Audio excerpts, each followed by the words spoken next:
전주시가 하수 슬러지 시설 공사 중단 문제로 공무원 등에게 수십억의 구상권 청구를 검토한다는 소식 전해드렸는데 공사 중단을 지시했던 박경철 전 시장이 논란에 가세하면서 파문이 더욱 확산되고 있습니다. 전주시가 정부 평가를 통과하지 못한 탄소 섬유 국가산단을 규모를 줄여 다시 추진하기로 했지만 우려는 여전합니다. 가격 경쟁력이 아닌 기술력을 바탕으로 일본 수출 시장을 두드리는 업체들이 늘고 있습니다. 전국체전이 오늘 충남에서 개막했습니다. 종합 9위를 목표로 출전한 전북 선수단이 첫날부터 고루 선전했습니다. 고창에서 모양성 축제가 한창입니다. 한복을 입은 수천 명의 주민들이 답석놀이를 펼쳐 장관을 이뤘습니다. 여러분 안녕하십니까? JTV 8시 뉴스입니다. 익산시가 하수 슬러지 처리시설 공사 중단으로 발생한 수십억 원의 손실과 관련해 담당 공무원들에게 구상권 청구를 검토한다는 소식 어제 전해드렸죠. 네, 공사 중단을 직접 지시한 박경철 전 익산시장이 구상권 청구 논란에 가세하면서 파문이 더욱 확산되고 있습니다. 김진형 기자의 보도입니다. 익산시는 어제 열린 하수 슬러지 처리 시설 주민 간담회에서 국가 예산 반납과 예산 낭비 책임을 물어 당시 공무원들을 상대로 수십억 원의 구상권 청구를 검토하고 있다고 밝혔습니다. 예산에 대한 손실 부분을 누군가 책임을 져야 되는 부분이 있기 때문에 구상권 문제라든지. 이에 대해 2년 전 공무원들에게 하수 슬러지 처리 시설 공사 중단을 지시한 박경철 전 익산시장이 강하게 반발하고 나섰습니다. 박 전 시장은 비슷한 방식의 하수 슬러지 처리 시설을 도입한 20여 곳의 지역을 검토한 결과 가동 과정에서 심한 악취가 발생할 우려가 높아 공사 중단을 지시했다며 정당한 행정 행위를 문제 삼는 것은 말이 안 된다는 주장입니다. 이 소각 시설이 악취가 나서 지금 전부 수백억 들인 시설들이 전부 공정이 중단되어 있는 현실을 알면서도 시민의 혈세를 단 한 푼도 여기에 지출할 수 없었습니다. 익산시 관련 공무원들은 직접 책임을 묻는 구상권 청구에 거부감을 드러내고 있습니다. 책임 문제가 불분명하다 이거죠. 공무원은 이제 지시에 따라서 할 수밖에 없는 그런 입장이잖아요. 공사 중단의 최정점에 있던 박경철 전 시장이 구상권 청구 논란에 뛰어든 가운데 익산시가 관련 공무원들에 대해 책임을 끝까지 물을 수 있을지 관심이 모아지고 있습니다. JTB 뉴스 김진영입니다. 전주 탄소 섬유 국가산업단지 조성 사업이 정부의 사업성 평가를 통과하지 못해서 무산 위기에 놓여 있습니다. 전주시가 사업 규모를 줄여 다시 추진하기로 했지만 정부 평가를 통과하는 것은 여전히 불투명한 상황입니다. 권대성 기자가 보도합니다. 전주 효성 공장 옆에 만들려던 탄소섬유 국가산업단지 예정지입니다. 최근 정부의 예비 타당성 조사에서 사업성이 낮다는 평가를 받았습니다. LH가 국가 예산 등 3천억 원을 투자하는 사업을 시작할 수 없게 됐습니다. 전주시와 정치권이 안일하게 대응했다는 비판 속에 전주시는 사업성을 높일 수 있는 방향으로 사업 계획을 바꿔 사업을 다시 추진하기로 했습니다. 우선 조성 면적을 줄입니다. 또한 입주 업종 비율을 탄소산업은 낮추고 기계 조립 산업 등은 높입니다. 하지만 이미 사업성 미흡이라는 꼬리표가 달려버린 탓에 정부의 예비 타당성 조사 통과가 순탄치는 않을 거라는 지적입니다. 탄소 산단은 조성 주체가 애초 전주시에서 국가로 바뀌면서 면적도 153만 제곱미터에서 절반인 84만 제곱미터로 줄었습니다. 사전조사에서 입주를 희망한 67개 기업을 모두 수용하기에 빠듯한 규모로 면적을 다시 줄이면 기업 유치에 차질을 빚을 거라는 우려도 나옵니다. 조금 줄인다 하더라도 바로 입주 기업의 수요가 확보가 되면 또 바로 착수를 하기 때문에 그 큰 문제가 안 된다고 저는 생각을 하거든요. 전주시가 탄소산업을 선도할 기업 유치를 위해 6년 전부터 산업단지 조성에 나섰지만 아직까지 조성 여부도 불투명해지면서 오겠다는 기업이 있어도 받기 힘든 형편이 되고 있습니다. JTB 뉴스 권대성입니다. 국회 국토교통위원회가 오는 14일 종합국정감사에서 임채민 전 국무총리 실장을 삼성의 새만금 MOU 처리와 관련된 증인으로 채택했습니다. 임채민 전 국무총리실장은 지난 2011년 삼성의 새만금 MOU 투자에 깊숙이 관여한 인물이어서 삼성 투자의 진실이 밝혀질지 주목되고 있습니다. 당초 국토위는 이재용 삼성전자 부회장을 증인으로 부르는 방안을 협의했지만 여야 갈등으로 무산됐습니다. 국회는 삼성그룹이 국감 이후 호남 의원들을 상대로 설명회를 갖는 중지안을 논의하고 있습니다. 황교안 국무총리가 주재한 새만금위원회가 올 들어 처음으로 열렸지만 삼성의 새만금 투자 무산과 관련된 논의가 이루어지지 않았습니다.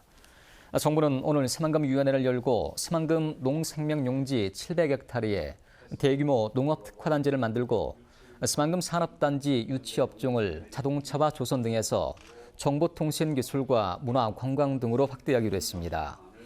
또한 다음 달까지 새만금개발청 청사에 새만금 이전 방안을 마련하기로 했습니다. 하지만 삼성의 새만금 투자 무산과 관련한 논의를 하지 않아 새만금 개발 방향을 심의하는 새만금위원회가 새만금 발전을 외면하고 있다는 비판이 나오고 있습니다. 그동안 제조업 분야의 대일 수출은 주로 낮은 가격을 앞세워 이뤄지는 경우가 많았는데요. 이제는 가격 경쟁력은 물론 일본 이상의 기술력을 바탕으로 수출 시장을 두드리는 업체들이 늘고 있습니다. 보도에 이승환 기자입니다. 완주에 있는 건축자재 제조업체에 일본 손님들이 찾아왔습니다. 이 업체는 뛰어난 열 차단과 기밀성은 물론 태풍과 폭탄에도 견디는 창호 제조 기술력을 보유하고 있습니다. 일본 수출이 확대되면 이를 토대로 또 다른 수출국이 늘어날 것으로 예상됩니다. 아마 일본의 기술력이라고 하면 오히려 북미 쪽 시장 진출에 많은 도움이 되지 않을까 생각이 됩니다. 사단법인 일본 목조건축협의회 대표 등 일본 기업인들의 방문은 지난 7월 전북 테크노파크의 초청으로 거슬러 올라갑니다. 그동안 두 차례 상담회를 통해 알루미늄과 불에 타지 않는 목재업체 등과의 최종 계약을 앞두고 도내 업체를 직접 방문한 겁니다. 素晴らしい韓国の技術を見させていただきました。これはぜひ日本に伝えて大きく日本の 이번 행사는 가격 경쟁력보다는 우수한 기술력을 바탕으로 일본 시장을 확대하자는 취지에서 마련됐습니다. 양국 간에 말하자면 그 기술과 말하자면 수출, 기술 협력과 수출을 위해서는 상당히 좋은 계기가 된다고 봅니다. 전북 테크노파크는 이달 말 원진 알루미늄과 가오누드의 최종 계약에 이어 일본과의 지속적인 교류를 통해서 대일 기술 수출의 교두보를 마련한다는 계획입니다. JTB 뉴스 이승환입니다.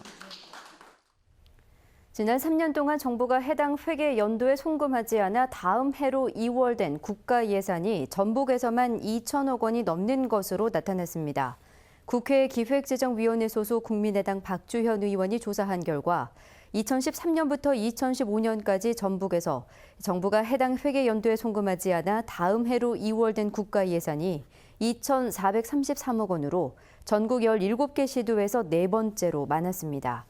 박주현 의원은 지급하기로 한 국가 예산이 이월되면 사업이 연기되거나 이자 비용이 발생해 피해를 고스란히 지자체가 입게 된다며 정부가 예산 처리 기준과 배정 원칙을 마련해야 한다고 주장했습니다. 전라북도가 정읍 무성서원과 고창 갯벌의 세계문화유산 등록을 추진하고 있지만 전문 인력이 부족해 어려움을 겪고 있습니다. 세계유산 전담팀을 구성해 체계적으로 대응하는 서울, 충남과 달리 전북은 전담팀도 없고 전문 인력이 부족해 다른 자치단체와의 세계유산 등재 경쟁에서 뒤처지고 있습니다. 특히 전라북도는 오는 2022년까지 10건의 세계유산을 추가로 등재하겠다는 목표를 세워 전문 인력 확보가 시급해졌습니다. 국내 최대 스포츠 축제인 전국체전이 오늘 충남에서 개막됐습니다. 전북 선수단은 총합 9위를 목표로 하고 있는데요. 대회 첫날 개인과 단체 종목에서 고루 선전했습니다. 정원익 기자가 보도합니다. 97번째를 맞은 전국체전에 막이 올랐습니다. 전국 17개 시도에서 모두 18,000여 명의 선수들이 출전해 실력을 겨룹니다. 전북 선수단은 45개 종목에서 1,100여 명이 도전장을 내밀었습니다. 지난해 대회에서 10위를 차지한 전북은 올해 9위를 노리고 있습니다. 저희가 그 출발 전부터 분석한 결과 단체 종목은 저희가 지금 대진이 그렇게 좋지는 않습니다. 그러나 이제 우리 기록 종목이라든가 이런 종목에 최선을 다한다면은 저희 목표 달성은 가능하리라고 봅니다. 대회 첫날인 오늘 전북은 자전거에서 금메달 1개와 은메달 2개를 따냈습니다. 전주시청 권진욱과 유범진은 산악자전거에서 나란히 1, 2위를 차지했고 나아름은 개인 출발에서 은메달을 목에 걸었습니다. 많은 분들이 도와주시고 열심히 노력한 게 결실을 이룬 것 같습니다. 정말 좋습니다. 단체 종목에서는 희비가 엇갈렸습니다. 여자축구 한별고가 아쉽게 이루진에서 탈락했지만 전북체육회 세팍타크로와 김재호고 하키가 승전보를 날렸습니다. 대회 둘째 날인 내일 전북은 역도와 유도, 체조 등에서 본격적인 메달 사냥에 나섭니다. 오는 13일까지 일주일 동안 열리는 이번 체전에서 전북 선수단이 어떤 결과를 내놓을지 주목됩니다. JTB 뉴스 정원익입니다. 도내 학생들의 기초학력 미달 비율이 전국 최고 수준이지만 학력을 끌어올리는 데 쓰는 예산은 갈수록 줄고 있는 것으로 나타났습니다. 교육부가 제출한 국정감사 자료에 따르면 지난해 전북교육청이 집행한 기초학력 보장 관련 사업비는 20억 9천만 원으로 2년 전과 비교해 절반 수준으로 줄었습니다. 이 가운데 전북교육청의 자체 예산은 2013년 32억 원에서 지난해 10억 원으로 3분의 1 수준으로 줄어 기초학력 미달 학생에 대한 정책적 배려가 부족한 것으로 나타났습니다. 전주시가 보건소를 비롯해 완산과 덕진진료실, 평화치소 등에서 다음 주 월요일인 10일부터 독감 백신 무료 접종을 시작합니다. 무료 접종 대상자는 만 65세 이상 노인, 임신부, 기초수급자 가정 등의 영유아, 만 50세 이상의 장애인과 기초수급자 등입니다. 만 65세 이상 노인은 전주시 내 병의원 254곳에서도 무료 접종이 가능합니다. 축제의 계절 가을을 맞아 지역별로 많은 축제가 열리고 있습니다. 지금 고창에서는 모양성 축제가 한창인데요. 축제 백미로 꼽히는 답성놀이에는 한복을 차려입은 수천 명의 주민들이 참여해 장관을 이뤘습니다. 하원우 기자입니다.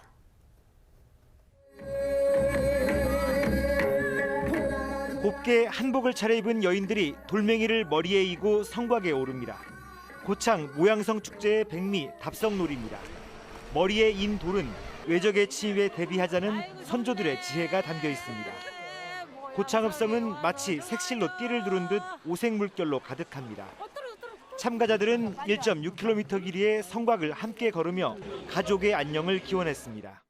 저희 식구들 건강했으면 좋겠고요. 저희 국민들, 고창 국민들 건강하고 소원성취했으면 좋겠어요. 농사도 풍년되고. 답성놀이를 마친 주민들은 서로의 손을 맞잡고 강강술래 놀이를 선보입니다. 흥겨운 가락에 맞춰 원을 그리며 공동체의 안녕과 화합을 빌었습니다. 고창을 찾은 여행객들은 전통 혼례를 체험합니다. 얼떨결에 신랑 신부가 된 직장 동료도 혼례를 지켜보는 구경꾼도 터져나오는 웃음을 참지 못합니다. 항상 결혼한 신부 신랑처럼 그렇게 직장 생활 해왔었거든요. 그렇죠. 사이좋게 하려고요. 부장님 그렇죠? 아 당연하죠. 축제 기간에는 관광객과 함께하는 야간 강강술래, 모양성 그리기 대회와 사진 대회 등 다양한 프로그램이 진행됩니다. 올해로 43번째를 맞은 고창 모양성 축제는 오는 일요일까지 열립니다. JTB 뉴스 하원호입니다. 올해 전북의 쌀 생산량이 지난해보다 조금 적을 것으로 예측됐습니다. 통계청에 따르면 올해 전북의 쌀 생산량은 68만 6천 톤으로 지난해 70만 톤에 비해 2.1% 적을 것으로 예상됐습니다. 전국 예상 생산량 또한 420만 2천 톤으로 지난해보다 2.9% 줄 것으로 예상됐습니다. 하지만 평년 생산량 396만 톤과 비교하면 6.1% 많을 것으로 추정돼 최근의 쌀값 하락을 부추길 것으로 분석됐습니다. 최근 5년 동안 전북에서 발생한 식품 알레르기 사고가 47건으로 집계됐습니다. 더불어민주당 보건복지위 소속 인재근 의원이 한국소비자원으로부터 제출받은 자료를 분석한 결과 전북 도민들이 식품을 먹은 뒤 가려움과 두드러기 등을 신고한 사례는 47건으로 나타났습니다. 인재근 의원은 식품 알레르기가 개인의 건강을 위협하는 만큼 식약처의 철저한 관리 감독이 시급하다고 주장했습니다. 국제 슬로시티 연맹에 가입한 국내외 도시 대표들이 이틀간의 일정으로 전주를 찾았습니다. 국제 슬로시티 연맹 올리베티 사무총장을 비롯해 30개 나라 도시 대표 37명은 오늘 전주를 찾아 향음주례 같은 전통 체험을 했고, 전주 등 한국의 11개 도시 대표들은 한국적 슬로시티 재창조 선언문을 채택했습니다. 내일은 아시아 처음으로 국제 슬로시티 국제조정이사회가 열립니다. 제24회 남원 흥부제가 흥부제 출생제로 알려진 인월면에서의 고유제를 시작으로 오늘 개막했습니다. 오는 9일까지 사흘 동안 남원 사랑의 광장 일대에서 이어지는 이번 축제 기간에는 흥부놀부 그림 그리기와 흥부사랑 떡나눔 행사, 뮤지컬 흥부 등 다채로운 행사가 펼쳐집니다. 또 흥부제와 연계해 국립무형유산원의 무형유산 한마당 행사가 사랑의 광장에서 열립니다. 익산경찰서는 인터넷 중고차 판매 사이트에 허위 매물을 올린 혐의로 23살 A씨 등 3명을 불구속 입건했습니다. 이들은 지난 8월 인터넷 중고차 판매 사이트에 시세가 2,500만 원가량인 2016년식 산타페 차량을 820만 원에 판다며 허위 매물을 올리고, 이를 보고 찾아온 손님들에게 차량이 방금 팔렸다며 다른 차량의 구매를 유도한 혐의를 받고 있습니다. 군산경찰서는 대출을 받기 위해 지인을 폭행하고 감금한 혐의 등으로 24살 조모 씨 등 3명을 구속했습니다. 이들은 지난 8월 평소 알고 지내던 25살 박모 씨의 명의로 800만 원을 대출받으려다 박 씨가 이를 거절하자 군산의 한 공터에서 박 씨를 폭행하고 주택에 감금한 혐의 등을 받고 있습니다. 전북은 흐린 가운데 오후부터 비가 내리고 있습니다. 이번 비는 주말인 내일 오전에 그치겠지만 오후까지 빗방울이 떨어지는 곳이 있겠습니다. 내일까지 예상 강우량은 30에서 70mm, 지리산 등 일부 지역에는